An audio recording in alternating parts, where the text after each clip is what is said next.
ನೀವು ಮೊದಲೇ ಬಾರಿ ನಮ್ಮ ಚಾನಲ್ನ ನೋಡ್ತಾ ಇದ್ದರೆ ಹಾಯ್, ನಾನು ರೂಪಾ. ಹಾಗೂ ನೀವು ನೋಡ್ತಾ ಇದ್ದೀರಾ ನಮ್ಮ ಕನ್ನಡ ಚಾನಲ್ ಆದ ಸ್ಮಯ ಕಲಿಕೆ.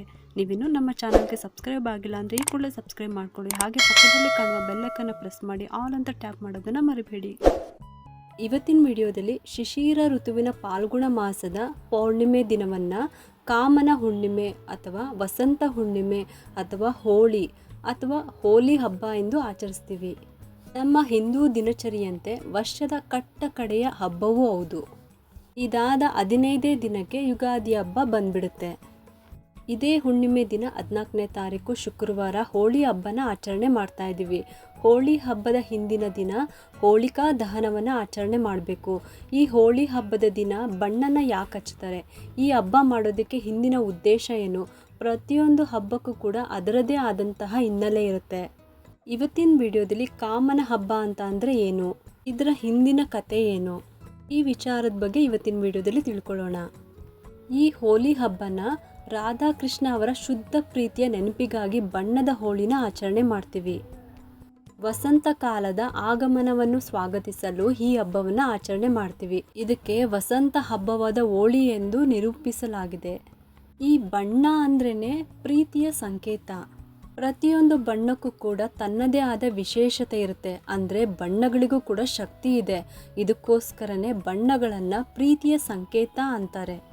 ಬಣ್ಣಗಳ ಹಬ್ಬ ಹೋಳಿ ಹಬ್ಬವನ್ನು ಕಾಮನ ಹಬ್ಬ ಅಂತಲೂ ಕರಿತೀವಿ. ಈ ಹೆಸರು ಹೇಗೆ ಬಂತು ಅಂತ ಇವಾಗ ತಿಳ್ಕೊಳ್ಳೋಣ. ಈ ಹೋಳಿ ಹಬ್ಬಕ್ಕೆ ಸಂಬಂಧಿಸಿದ ಪುರಾಣ ಕಥೆಗಳು ಕೂಡ ಇದೆ. ಕೃಷ್ಣ ಚಿಕ್ಕವರಿದ್ದಾಗ ತುಂಬಾ ಕಪ್ಪಾಗಿರ್ತಾರಂತೆ. ಅಂದರೆ ಅವರ ಮೈ ಬಣ್ಣನೇ ಕಪ್ಪು. ಕೃಷ್ಣ, ರಾಮ, ನಾರಾಯಣ ಇವರ ಮೈ ಬಣ್ಣನೇ ಕಪ್ಪು. ಆದರೆ ಅವರ ಸಖಿಯಾಗಿದ್ದ ರಾಧೆ ನೋಡೋದಕ್ಕೆ ತುಂಬಾ ಸುಂದರಿ, ಅದ್ರ ಜೊತೆಗೆ ತುಂಬಾ ಬೆಳ್ಳಗೆ ಕೂಡ ಇರ್ತಾರೆ.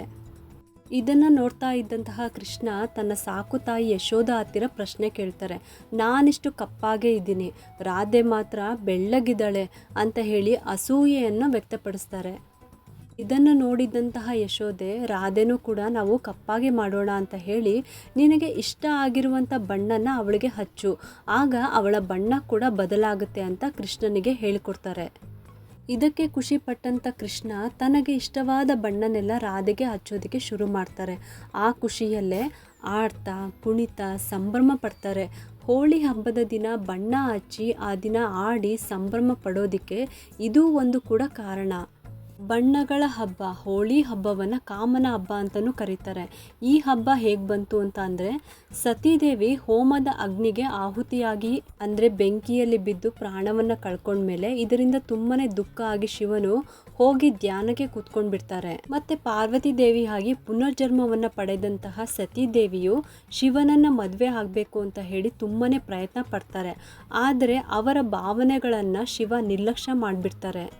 ಅವರು ಒಪ್ಪಿಕೊಳ್ಳೋದಿಲ್ಲ. ಅವ್ರಿಗೆ ಗೊತ್ತಿಲ್ಲ ಸತೀದೇವಿಯ ಪಾರ್ವತಿ ದೇವಿಯ ರೂಪದಲ್ಲಿ ಪುನರ್ಜನ್ಮ ಪಡ್ಕೊಂಡಿರೋದು ಅಂತ ಗೊತ್ತಿರೋದಿಲ್ಲ.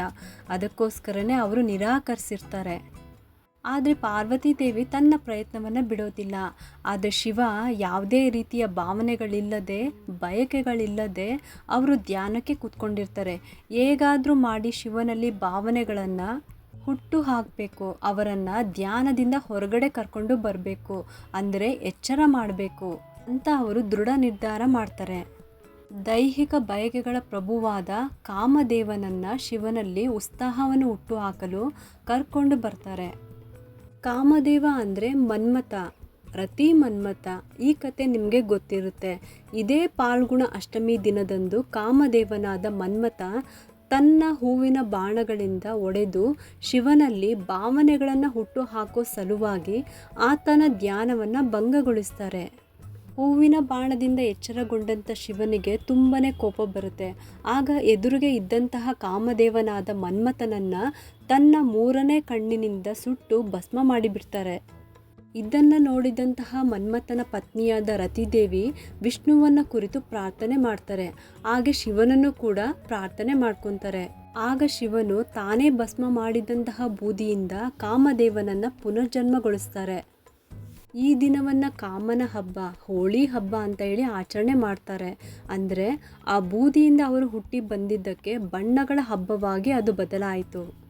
ಇನ್ನು ಬೇಕಾದಷ್ಟು ಪುರಾಣದಲ್ಲಿ ಈ ಥರ ಕಥೆಗಳು ಇದೆ. ಶಿವನ ಶಾಪದಿಂದಾಗಿ ಹೋಳಿಯನ್ನು ಸ್ಮರಿಸುವ ಈ ದಿನ ದುಂಡಿ ಎಂಬ ರಾಕ್ಷಸಿಯನ್ನು ಪೃಥು ಜನರು ಬಹಿಷ್ಕರಿಸ್ತಾರೆ. ಅದರ ನೆನಪಿನಲ್ಲಿ ಹೋಳಿ ಹಬ್ಬವನ್ನು ಆಚರಿಸ್ತಾರೆ.